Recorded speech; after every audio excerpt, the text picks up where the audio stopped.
And Jim, look, I got. What you got there? Oh, Donnie Iris. Let's go. Whoa. All right. And, underrated, but didn't quite make the list. They're the silent shredders, the often overlooked axe artisans. These wizards of the whammy would spend their teen years locked in their parents' basement, surfacing only for caffeine and eventually their first gig. With the precision of a surgeon, they practiced scales while their classmates practiced dating. And yet somehow, these strat-slinging samurais of suburbia missed the spotlight, overshadowed by the headline hogs on the cover of Guitar World magazine. But not today. Today, justice is served with distortion. With loaded six strings on their backs, Glen, Dave, and Jimmy present Top 5 Underrated Guitar Players on this episode of the 5x3. Hey, welcome to the 5x3. I'm Jimmy. I'm Glenn. I'm Dave. And today's episode is Top 5 Underrated Guitarists. We have no rules, only feelings here. And these are our personal faves or choices today. Those could change tomorrow, as I've experienced about 2 hours ago when I was still going through my list and changing them around. So, all right, let's dig right in because this one's been very tough. It's been very hard for me, you guys. It's been painful. So why don't we kick things off? Glenn's gonna go first. All right, Glenn. I'll go first. All right, Here we Glenn, go. Go first. Glenn, All right. you're number 5. There's top 5 underrated guitarists. So number 5 for me is Steve Blaze. Are you guys familiar with Steve Blaze? No. No. All right. So Steve Blaze, most known for being the guitar player in Lillian Axe. Steve Blaze is the first guy I saw live that made my head explode outside of Nuno. So this is early on. This is at the Troubadour for the Poetic Justice Tour. And I begged my roommates, I was in college, I begged them to go to the Troubadour with me. They had no clue who Lillian Axe was. No clue. And I got 2 of them to agree. And one of them drove. So I gotta say, all 3 of our heads exploded. Oh. And these guys, they were very meat and potatoes, rock and metal, AC/DC, Metallica. One of my roommates was super into Garth Brooks, and Steve Blaze, with his guitar, blew their heads to pieces, like mine included. Lillian Axe is obviously not a household name, but I want to say top tier in the pop metal. I hate using the term hair metal, but it helps some people understand what I'm talking about. Right. Right. So there's Love and War, which is my favorite Lillian Axe album, and just incredible riffs, incredible solos, just tasty, super tasty. Yeah, I remember that one. So I mean, There's a cover. So that's Wow. that's Poetic Justice, and that's the tour that I first saw them on. So if someone wants to explore the work of Steve Blaze, I would say Love and War and Poetic Justice are great places to start. And you had, I did notice last time I saw, there was a picture in your room or something, and I saw your cassette rack, and there was, I want to say there was maybe 4 or 5, Several. maybe, we were pushing 6 cassettes of Lillian Axe. Yeah, I've got all the classic albums. They were on cassette and vinyl. They were how I can't remember. Were they kind of late in the kind of pop metal phase? Yeah, relatively late. Yeah. I mean, in terms of when they, got they were on MCA, which was very unfortunate for them. MCA did nothing for them. So Love and War was 89, I think, but the debut album was produced by Robin Crosby. Oh, wow. I don't know, well, that must have been 88. It's pretty good, but I don't, it's things get serious with Love and War, and all the way through Psycho Schizophrenia, which was an album that came out when all their peers hadn't already died. And they hung on. So that's my number 5, Steve Blaze, or Stevie Blaze, as he went by back in the 80s, 90s Lillian Axe days. Nice. Stevie Blaze, number 5 for Glen from Lillian Axe. All right. Awesome. Dave, your number 5 most underrated guitarist. Yeah. So this guy I've been a fan of for a long time, especially after I kind of got into production and recording and diving deeper into songwriting and just kind of people behind the scenes. And my number 5 is Nile Rodgers. He founded the band Chic. He's played on more hits than you can possibly name. Let's Dance, Sister Sledge, We Are Family, Daft Punk, Get Lucky. He's just played on everything. The guy is a master producer, and I think he's equally as good at guitar. He's just so tasteful. He knows exactly what fits in songs. He's able to blend jazz chords with pop elements. I know people know the name, but I don't think they realize how good of a guitar player he is and how much he's like in the culture of music. The guy, I mean, he's not like a blazing guy. He's not gonna like set your hair on fire. But when you really listen to him, he is incredible. I think that happens with producers. They do so much, and sometimes you overlook something in their skill set that's actually quite incredible. 100%. It's like he was just able to insert guitar parts into songs that made them hooks, and he just knew how to do it. And his technique, his sound, he plays basically one guitar. I mean, he's got a million guitars, but he plays basically one. It's called the Hitmaker.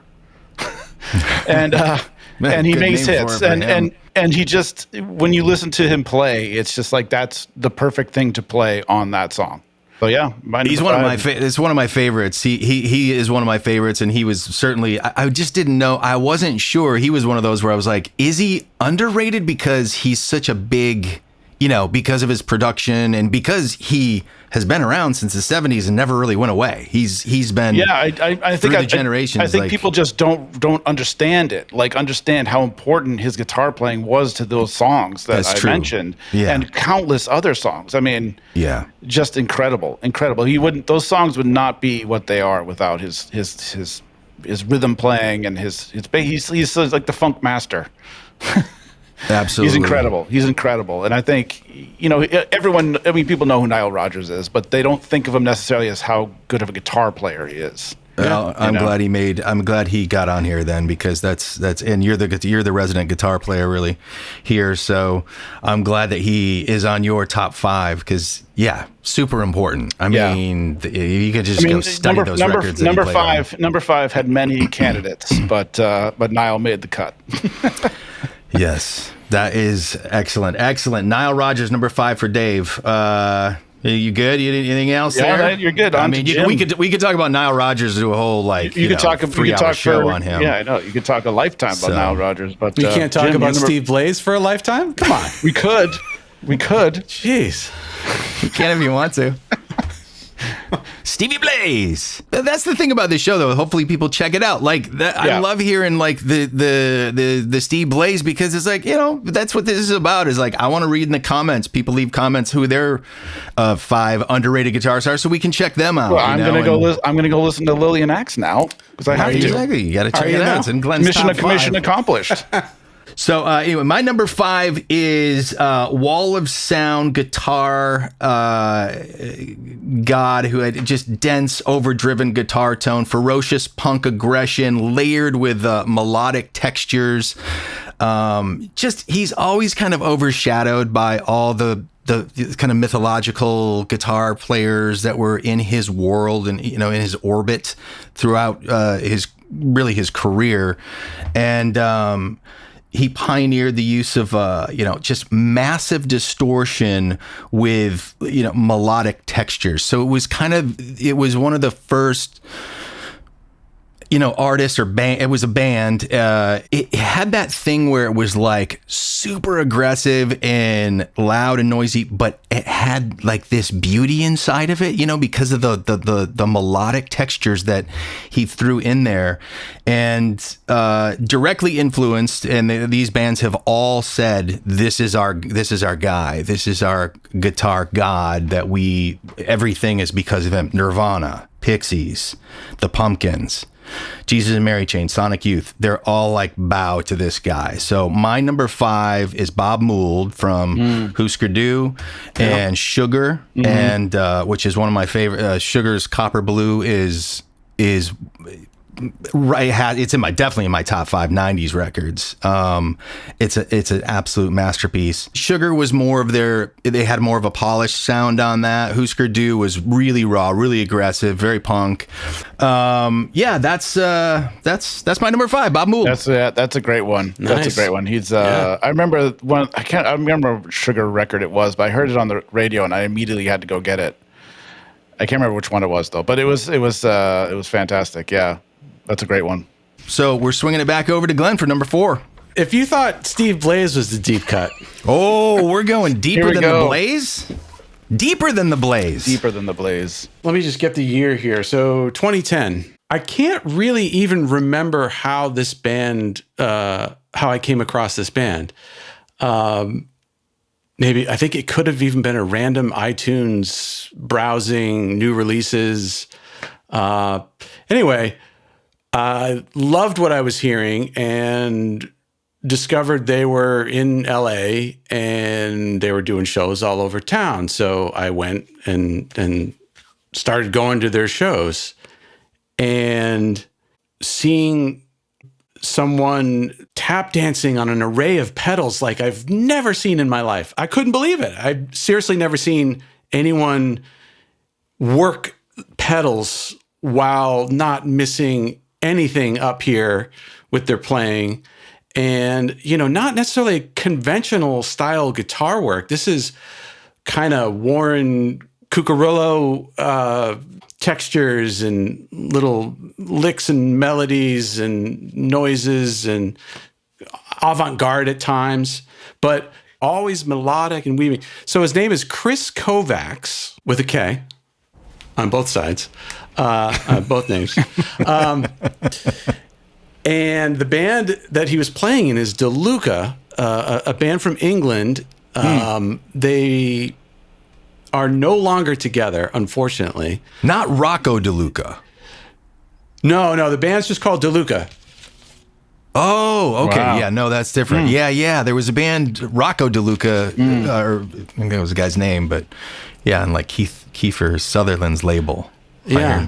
So this is different. Yeah, I remember that guy. Yeah. So, I talked to him for a bit, was just really, really impressed. Some super, super creative stuff. It's almost like a sound design sort of approach. Interesting. Deluka with a K. Kris Kovacs. And Kris Kovacs with KK, Ks. 2 Ks. A lot to explore with Glen's list. Music discovery. That's what we're about. So awesome. Yeah. Dave, you're number 4. My number 4 is not so much of a deep cut as Glen's number 4, but this guy, I remember when I was growing up, he was in a band that I didn't really appreciate until later. Especially him. This is probably why I think he's underrated, because I didn't appreciate what he did until I really started listening to what he was doing. This band has so many hits, and a band Glenn and I, we've talked about these guys a long time. This is Chris Hayes from Huey Lewis and the News. Wow. Nice. Yeah, he is so much better than I thought he was. He's actually incredible, and there's actually an interview I've seen in the last couple of months of him on YouTube.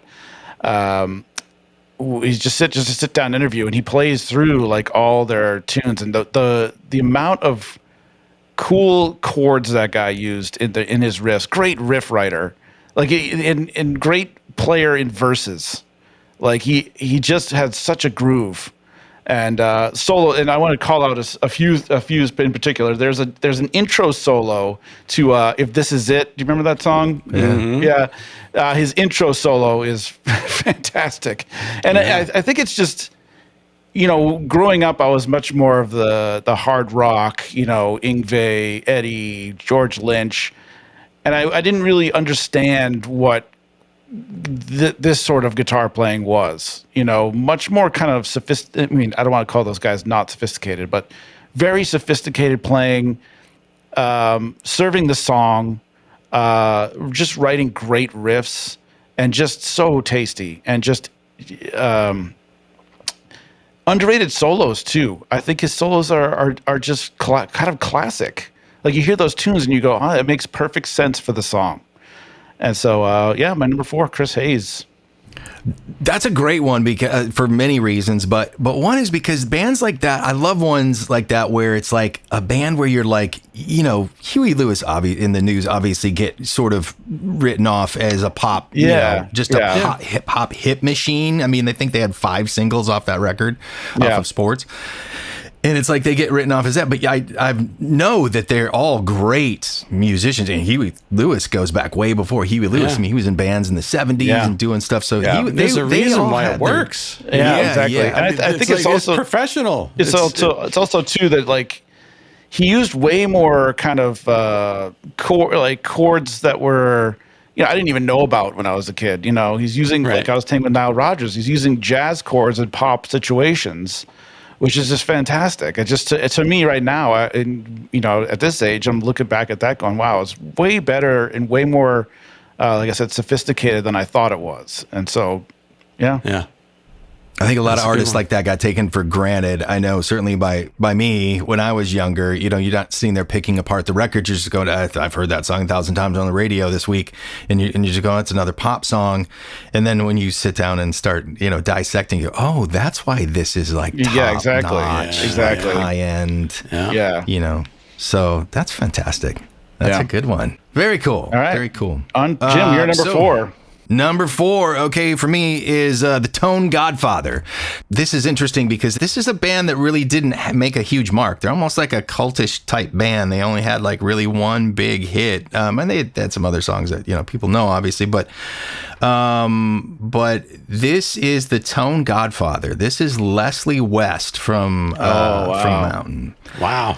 I always known that he was kind of credited for being the guy who kind of created the hard rock sound, like maybe not necessarily the heavy metal sound, but like the hard rock sound. And when you listen to Mississippi Queen, you go, oh yeah, I've heard that tone in every day of my life since then. People have been trying to get that same tone to this. I mean, they still are. And it goes from every hard rock band you can think of from then until now, and you go back and listen to that tone, and it's like it's in Queens of the Stone Age. It's everywhere. It's in the stoner rock. It's in hard rock. It's in every kind of, and it's just so it's like fat, mid-heavy with clarity and compression. Whereas like. And here's the thing I really wanted to get into, because I guess there's like these debates about, was it, Sabbath, with Iommi or whatever, but Iommi was like, kind of like, oh, that there, because he was doing more of like a fuzz sound, a little looser kind of sound with fuzz and stuff. Yeah. Whereas there's a quote by Leslie West, and he says the tone is, and I say this for a reason, for young guitar players, because it's like everyone's like, I remember myself thinking, oh, I want that AC/DC sound or whatever, and it's like this quote kind of says it all. The tone is in the fingers, but it sure helps to have a great amp and one killer pickup. But it just goes to show, it's like it's this guy was a giant. I don't know if you've ever seen Leslie West. He's a giant, formidable man, like with huge giant hands, and it was the way he played, and it's just the debate about, okay, well, where did the heavy the hard rock sound come from? If you put that on, it's hard to argue it. And it came out, actually, that and Sabbath's first record came out almost at the same time, but he had been playing this sound like at Woodstock and other places. So he kind of, I think he wins the like the tone He's like the competition. classic overdrive. It's not necessarily distortion, but it's overdrive. It's just fat and thick and just, and it's still, people still trying to get it, you know, and they do. Sometimes, you know, people can get that sound now, but It's amazing you say the tone is in the fingers. I remember Nuno, seeing an interview with Nuno. Yeah. And he, you know, he was an Eddie guy. Like Eddie was his guy, and he met Eddie and said, "Can I play your guitar through your rig?" And Eddie's like, "Of course." And Nuno's like, "This is it. This is how I'm going to sound like Eddie Van Halen." And he picked up Eddie's guitar, and he's like, "I sound exactly like myself." You know, it's like it's a DNA thing. It's not. I mean, yes, of course, the amp and the guitar make a huge difference, but every guitar player has their own DNA, and you just sound like yourself. You know. Yeah. This pick was all about influence, you know. I think my number 5 was as well. But this is about influence. It's like this when you influence that many decades of guitar tones, you really don't really get mentioned because your band wasn't that big, and you know, whatever. Yeah. I think you fall under the underrated. He was always in all the like guitar mags and like so many articles about him. I always knew the name. Yeah, me too. But did I buy one Mountain album? No, but you know that tune. I mean, you know, but I mean, like everyone knows that. You can't live your life without hearing that tune. Yeah, right. But yeah, he wasn't in the pantheon of guys. But you always know about Leslie West and like the Mount, you know, certainly on the Mount Rushmore of guitar tone. So there you go. All right, so number 3, Glenn. All right, my number 3 is not obscure. Keith Scott, Bryan Adams guitar player. Okay. Yes. I mean, you really need to look no further than this record. I love this guy. I just think he's the perfect rock guitarist who just adds so much to a pop song that makes it rock. Like the Bryan Adams tracks are great pop songs, but they also rock so hard. And I think Keith Scott is just this huge part of that. That band still sounds awesome today. I didn't think too much about the guitar work on Bryan Adams albums back in the day, but it's one of those things. One day you're just paying attention, and then you start watching live footage, and you're just like, man, this guy. Yeah. What would he do without him? What would he do without him? Yeah. It's another one of those we're probably taken for granted because, you know, Bryan Adams was a hit machine. Right. And he's in theory, he's a solo act. I mean, it's just him. Like, you don't even think about the band. It's like Bryan Adams and the whatever, you know. It's just Bryan Adams. Yeah. And you got, you know, Clear Mountain on the mix. Yeah. You know? I don't know if it was Bob or if it was the guitar player when the chorus, the clean chorus sound in Run to You after the bridge section. Oh, it may be the best chorus guitar I've ever heard in my life. Yeah. It's so good. I don't know who's responsible, but I mean the guitar playing is great, but like that chorus sound is just fantastic. That's a great one. That is a great one because you're right. He adds. I mean, you take that out and put a lesser guitar player in, and I don't know. Maybe the songs are still great. I'm not sure, but they won't rock like they do with him. And I think it's a great relationship with Bryan Adams, who's also playing guitar, but they know where the line is. You know, I mean, Keith Scott's the lead guitar player, so you know that's it's clearly defined, but they work so well together. Yeah. All right, cool. Fantastic. Number 3, Dave. My number 3, another big band, but got overshadowed by the singer, who was also a great producer, the bass player, who was also a great singer, who sang on all their hits. This is Elliot Easton from the Cars. Can play any style. Such great tone, ideas, taste. And that, again, another one of those guys you just don't really think about unless, I mean, I did because I'm a guitar player, but you don't really think about him that much because he doesn't stand out necessarily within their hits. But it was probably when, Glenn, we used to play Just What I Needed as a cover tune. And I learned the solo and I went, holy crap, this is insane. Like, it's an amazing solo, and there's so many things. There's finger picking. What's the tune? My best friend's girlfriend. It's insane. So many different styles that he played in. And he was. And I think this might be weird, but he was lefty, and I think that throws people off. Like, people don't think about him. Oh, he's just a lefty. Like, people think, well, Jimi Hendrix is the left-handed guitar player. You think people dismiss left-handed guitar players? I think they do. I'm left-handed. We've been persecuted our whole lives, left-handers. Yeah, but you force yourself to play righty. I'm kind of like ambidextrous that way. Yeah. I don't play guitar lefty, but yeah, he was. I think he was just overshadowed by Rick Ocasek and Benjamin Orr. Because they got so much recognition for everything, especially Rick Ocasek with his producing career and everything, songwriting. But Elliot Easton was just he was kind of the glue that held that stuff together, just in the background, kept everything together, but an amazing, amazing guitar player. Yeah. Perfect, unique parts. Yeah, they were 100%. Super unique, and he just came in when, at the right moment. Yeah. Right when you needed magic, he was there. Yes. And he never played a bad part or bad solos. Never any solo. When every solo you hear him play, like, that's perfect. Perfect for the song. I think he's very underappreciated. Very He's on my list as well.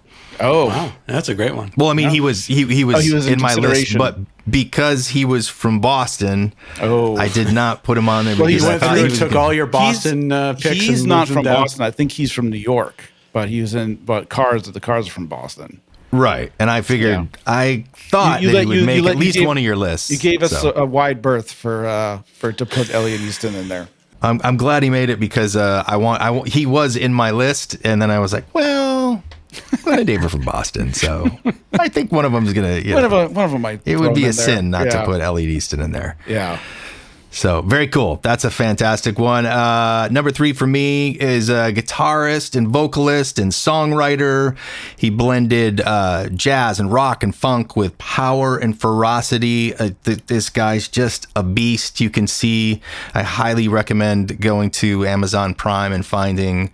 There's some documentaries about him and the band he was in, but it just raw, soulful, gritty but funky, a filthy, filthy tone, and just explosive when he went into solos. Just like face melting solos.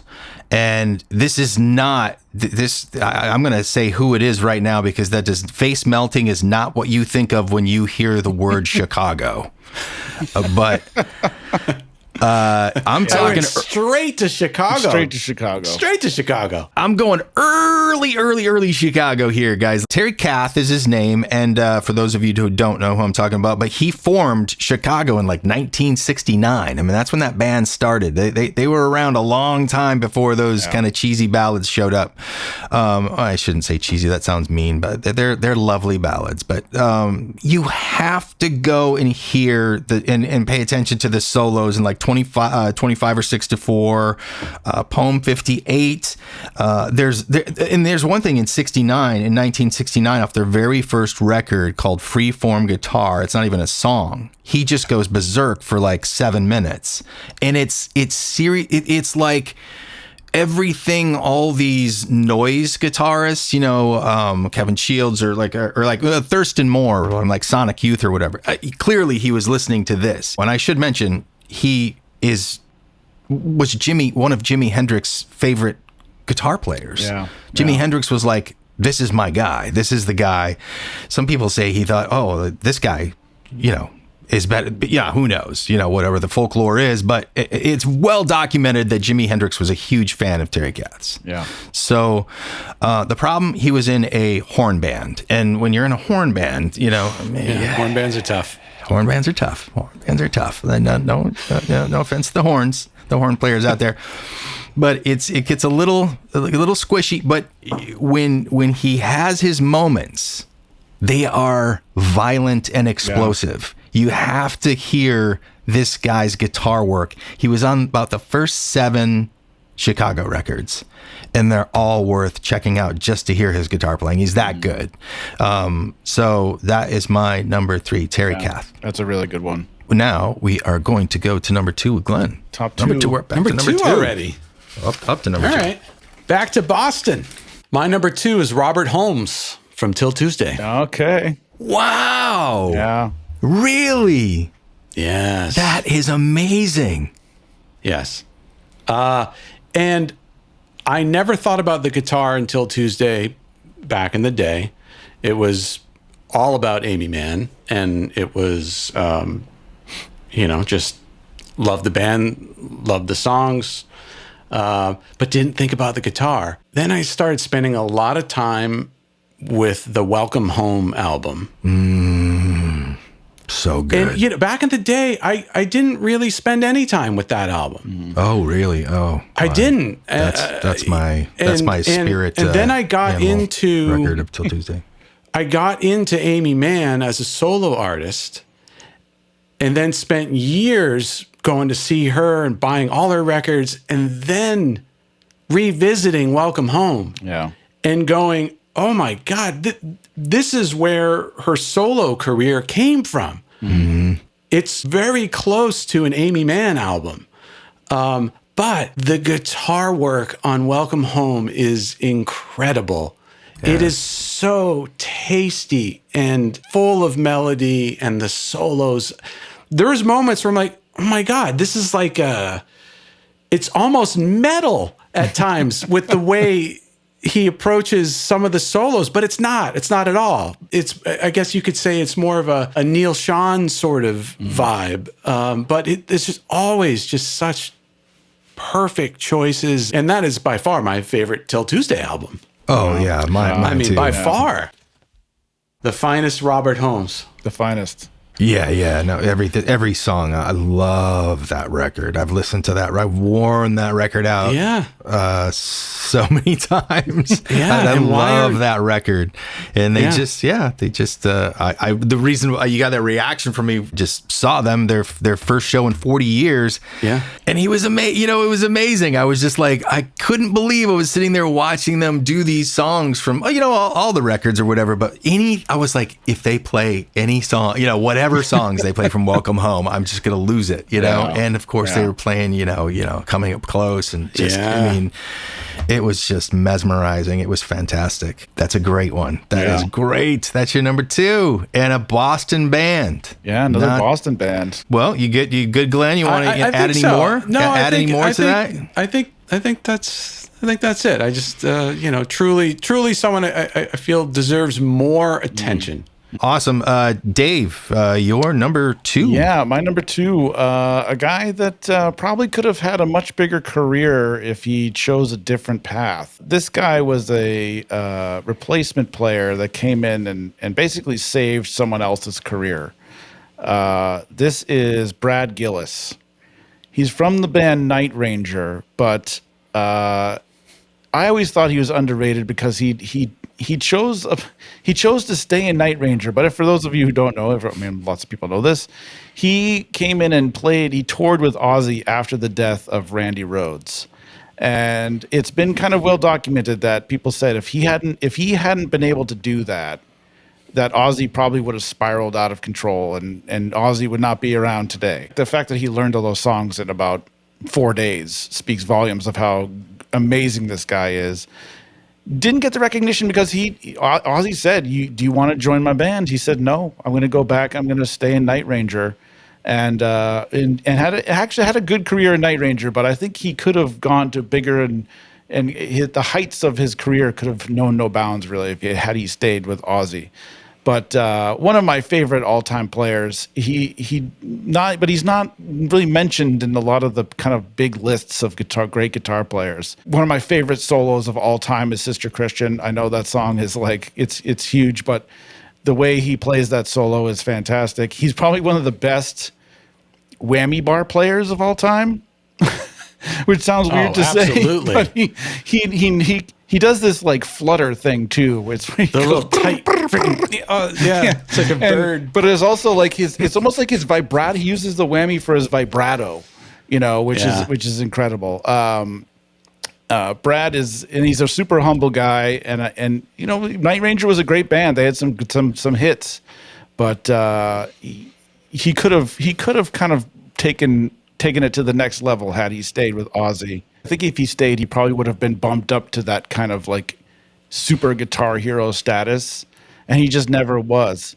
There's a number of great guitar players that have played with Ozzy since Randy Rhoads, and I guess you could argue Zach is probably the biggest name brand, the most well known at this point, right? Yeah, but not my favorite. Not my favorite by any stretch of the Jake imagination. Lee is the guy for me. It's all about Jake.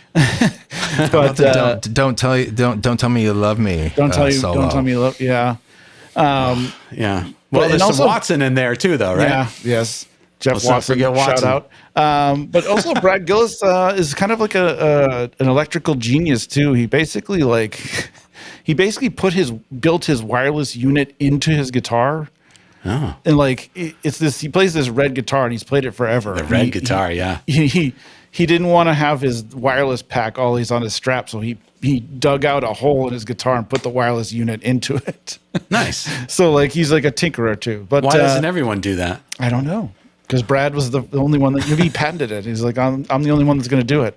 Yeah. But Brad Gillis, one of my favorites, and I just don't think he got the recognition he deserved.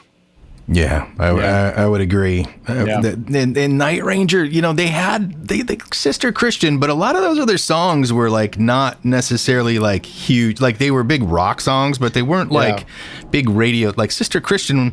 But then after that, I mean, Sentimental Street, that was maybe a top 42. But it's like, but to me, like they're rockin' tunes, like those weren't like big top 42. When you close your eyes, that tune. When you close, that was probably their other big one. Yeah, that was a good one. Yeah, that was probably up there. And I mean, they tons of great songs. I loved 4 in the morning and there was they never kind of reached that next tier though. Yeah, I felt like they were just. It was a surprising decision that he made because at the time they hadn't done anything. I know. I mean, if Ozzy at that time had huge momentum. 2 big records that were coming out. It says, "Hey, do you want to join my band?" And I can relate, though. When you got your band, Dave, we've been there. Yeah, it's true. I've made some decisions. It's true. I didn't go to certain auditions because I wanted to do it in my band. It happens. Now, real quick before we move off of Brad, if I remember correctly, in the Stars, the metal, the Dio organized. The metal. We are the world of metal. Hearinade. Yep. Hearinade. So the tune was Stars, right? Yep. So Brad's part of the solo was freaking amazing, if I remember correctly. Yeah. Like kind of stand out of everybody. He kind of blew everyone else away. There was some questionable. I mean, Yngwie was there. I remember thinking when I saw it, I was like kind of underwhelmed by a lot of them. But Brad nailed it. Yeah. Yeah. Well, and then there were the lyrics, which was only the only lyrics were "We're stars." Well, I better not sing it; I'll get nicked. I know. But, I don't. Yeah. But it was the only lyric. I think someone counted it once how many times they sang "We're stars," and it was like in the thousands. It's like a 20-minute song? I mean, they have to. Their solo. The solo section was 3.5 minutes. I'm not listening to Hearinade. We're stars ever again. You watch it on YouTube. You watch. Just watch the guitar solo bits. It's brutal, man. It's brutal. And watch Dio producing Don Dawkins vocals. That's a whole nother conversation. That's a whole other thing. Good luck if you watch that video, good luck trying to decipher between that and Spinal Tap, because it's like they're just synonymous. It's tough. It's a tough watch. It's but God bless him. There was some who great. else impressed me during that Stars solo was the guy from Blue Oyster Cult. Well, I was just going to bring him up though, but did he have any business being there though? Nah, he's good. He's good, but what's his name? Buck Dharma or something like that. He's a really good guitar player. He's a really good guitar player. He was a little bit out of his, not in his element, but he held his own. He's better than Eddie Ojeda. All right, so Brad Gillis. Yeah, Brad Gillis. That's great. Number 2 from Dave. My number 2. This one's got a lot to it. All right. Okay. Because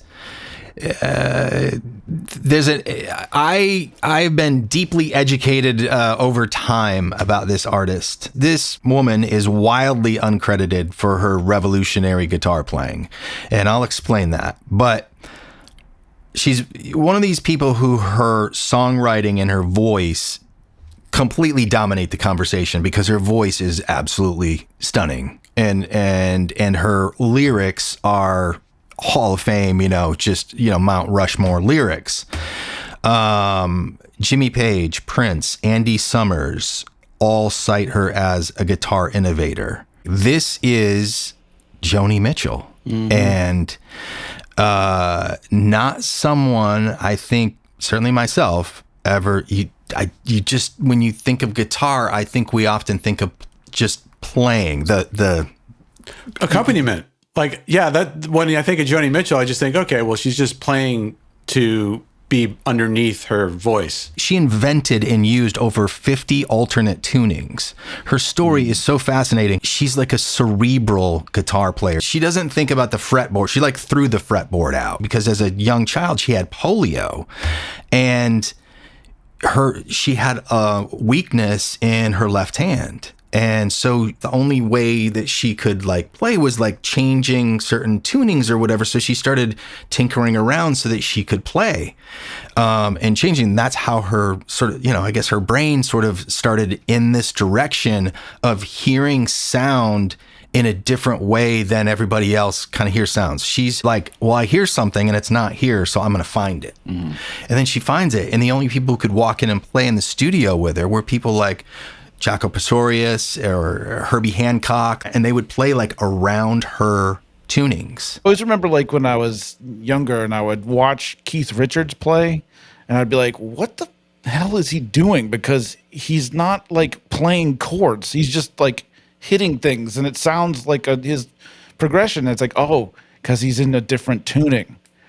And it's like the way you play chords and that sort of thing is completely different than what you do in standard tuning, or even conventional tunings, that are different but are well known.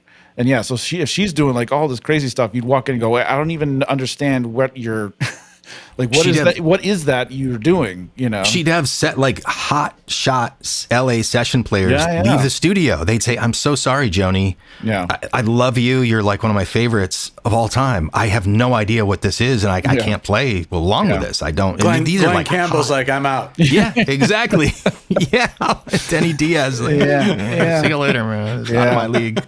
If anybody is interested in Joni Mitchell at all, I would definitely do a Chat GPT dive of Joni Mitchell inventive guitar, what is some sort of search that talks about what she does in terms of the guitar.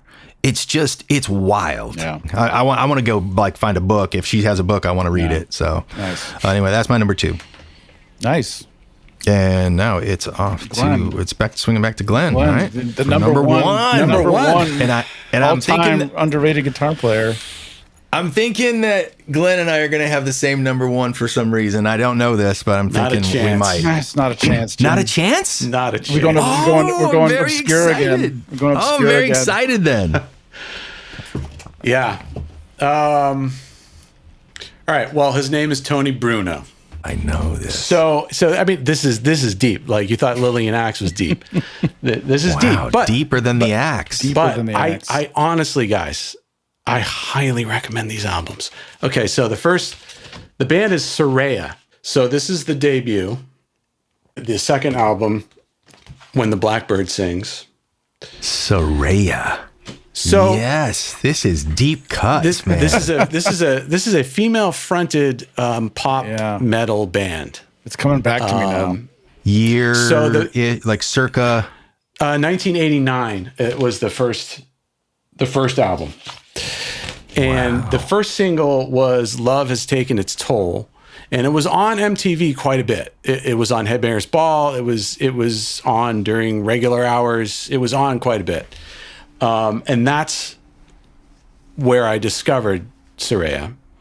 I mean, Dave, you've heard of them, but yeah, I mean, I vaguely remember. And you remember that song? Some of the songs. Yeah.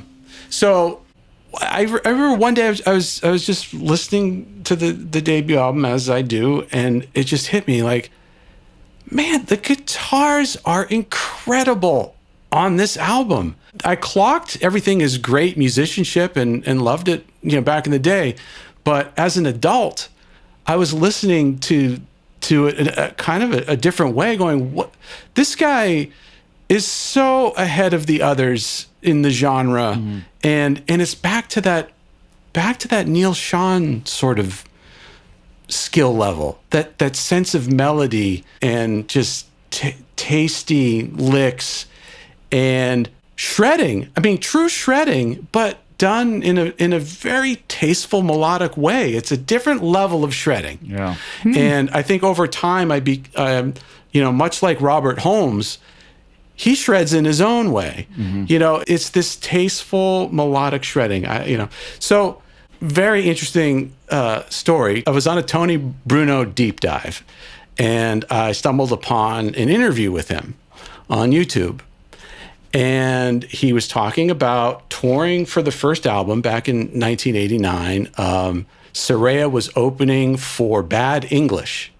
Tony Bruno's in the Soraya tour bus, and Neil Schon shows up and introduces himself and tells Tony Bruno that his solo on the song Healing Touch is in his top 5 solos of all time. Oh, wow. List. That's high praise. That's high. Can you imagine? No. Wow. I can't imagine. And here's the best part. Tony Bruno says to Neil Schon, first of all, he said it was the greatest compliment he'd ever received in his life. Yeah. And then he says to Neil Schon, well, you should thank Robert Holmes because I lifted so much stuff from him. And Neil Schon's like, who's Robert Holmes? Wow, that all really, you tied that up with a bow. Yeah. He said, you should really listen to the Welcome Home album because I'm sure, I've taken stuff from his playing all over that album. No kidding. It is kind of a common theme, I think, in a lot of guitar players that I really like is that sort of that sensibility. Yeah. And I think all 3 of those guys, Neil Schon, Robert Holmes, and Tony Bruno, all have it. For those watching that aren't familiar with, a band like Till Tuesday, they are nothing like, the rock bands that you're talking about. Yeah, The big leap here is that, and what's crazy about that story is he's telling Neil Schon, who just told him that's your top 5 guitar solo. You should go listen to Till Tuesday. Like Till Tuesday is like, two seemingly completely different things. It's so incredible. Yeah, that's incredible. Amazing. And Dave, what do you got? This guy is underrated, I think, because again, he was just overshadowed by who he was with. I think he played for a major artist, and I don't think the artist would be as big without this guy. This guy is a guy that I'd want in my band.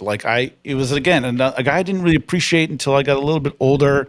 I got a little bit more into more toned down playing, more fitting the song, more caring about your tone, how that tone fits into the song, different styles of playing.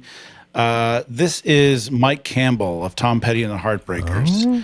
I love Mike Campbell. He's like the guitar player that I'd want to be because he's just so understated, but yet came up with great riffs. Refugee, Here Comes My Girl. Again, she's from the South. He has that kind of finger picking thing that he could do. It's played any style you want. Probably the greatest guitar collection out of anyone too. He plays a SG a lot. I have an SG. He plays a Telly a lot. I have a Telly. He brought Tom Petty to a place that he would not have gotten on his own. He transformed Tom's ideas. I mean, Tom Petty was top 5 songwriter ever in American music. But I think Mike Campbell helped shape those songs through his riffs, through his leads, through his interludes. He had a lot of great interludes around Tom Petty's voice. And he wrote songs for Don Henley. He wrote for Stevie Nicks, the Traveling Wilburys. He did everything. And I know people like Mike Campbell, but it's another one of those things where I don't think people really understand how good he is. just one of my favorite guys of all time. And like I said, I wish I could kind of be him. Because if I could play and come up with the stuff that he came up with, I'd be a very happy person. So yeah, my number one, Mike Campbell. Nice. Very creative guitar player. I love what you said about him working around the vocals and stuff like that. He's not just there playing guitar. Yeah. He's there adding he added so much kinds to that. of color. So Very much to that significant. band. All his parts are very significant. Very significant. Yeah. Very deliberate, very, the vocal passes over to him. He passes it back. I wish I could have his guitar collection too. It's one of the best out there. All right, Mike Campbell, number one. All right, so I'll wrap it up here with my number one, the criminally underrated chameleon responsible for the Bowie groove in his golden era, Carlos Alomar. This guy is incredible. This guy is, and I don't know, maybe some people would say he's, not underrated. Maybe I don't hear him get the flowers I think he deserves. We're talking about, 7 records straight that he was there with Bowie, which is probably longer than anybody. So we got Young Americans, Station to Station, Low, Heroes, Lodger, Scary Monsters, and Let's Dance. We'll talk about that in a minute because it goes back to Nile Rodgers. Anyway, 1975, he starts working with Bowie, and he comes in with that riff for Fame. It's like the chop syncopated funk rhythm. It's like that entire track, the track didn't exist. He played that and they built a track around it. So there's Carlos Alomar in his first thing with Bowie and John Lennon standing there next to you, and he's just playing like one of the most crazy, cool riffs ever. He was just like funky, fluid, precision. He was the glue for all those records, I feel like. He started as a little kid playing at the Apollo with Chuck Berry. That's how, this goes back a minute. He was playing as a kid on the stage at the Apollo, right? And then he ended up in James Brown's band. Like, it's known that he's like a really awesome person, like super sweet guy, no ego. That's why you don't hear a lot about him. I think it's partly why he's underrated, because he never tried to go do his own solo thing. He played with, all kinds of other bands as well. Simple Minds, Paul McCartney, Mick Jagger, Iggy Pop, The Pretenders. I was going to ask you guys what you thought, because Nile Rodgers was your number 5, and I'm a huge Nile Rodgers fan, but I learned that I always thought that Carlos played on, I knew Nile played some guitar on Let's Dance. You can hear it. You can hear that Nile Rodgers guitar. And then Stevie Ray Vaughan, of course, played on Let's Dance, the solo or whatever. But Carlos didn't play at all on the Let's Dance record. He did the tour, but Nile was like, I got this, man. I mean, after Carlos had played on the previous 6 records, and he was super classy about it. And all those records too, Bowie was also bringing in like the Adrian Belews and the Robert Fripps and other guitar players, and Carlos Alomar was like, that's cool, man, whatever, I got this. I'll hold down the fort, and I'll get your I'll take care of this. But anyway, to me, he's underrated. So that's my number one. Quite a list of underrated guitar players. So to anyone out there still watching our little program here, thank you for watching, and we'll see you on the next one.